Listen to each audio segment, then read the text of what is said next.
Most people hate the speed warnings that you get on modern cars when you exceed speed limits, they beep. So lots of videos about the different types with the bigger screens, but this one's done slightly different. So this is i20 or Bayon.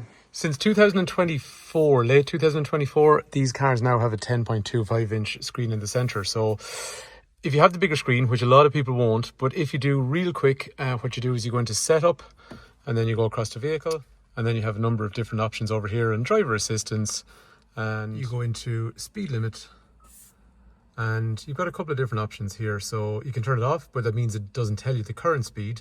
You have an assist, which is more to do with cruise control and changes the vehicle speed. Speed limit warning is the one that you get standard, which is basically beeping when it tells you the current speed zone that you're in. So I'd scroll up one and go to speed limit information. So it's going to tell me my speed, but it's not going to beep. So let's say if you have a 2024-25 car, but the predominant amount of Bayons and i20s on the road will have the 8-inch screen. So that means you have to go through this control here. So like we're saying, the video is applicable to Bayon or i20. So a lot of you might have the 8-inch screen. So like we're saying to you, the controls are over here then. So you can see here, I'm going to manipulate this and it's going to change this. So by pressing this one here, we go 1, 2, 3, and run to settings. And then I'm scrolling down and up using this, so I can scroll downwards or I can scroll upwards. And to select it, so I want to go into driver assistance. So to select it, I'm going to press that button inwards. And then I can scroll up or downwards. Now in this case, it does default straight into speed limit, so I'm going to press that inwards again.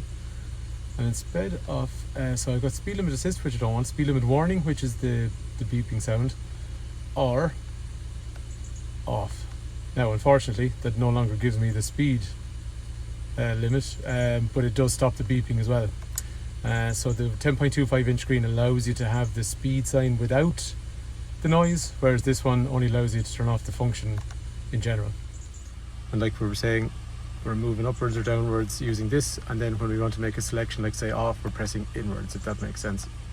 And yes, we live in a world now where at the start of every journey you will need to do that on an i20 or a Bayon if you don't want to hear the beeping for speed sign recognition. I also have videos on these cars as well if you want to turn them off too. So anyway, hopefully it's useful. Thank you for watching.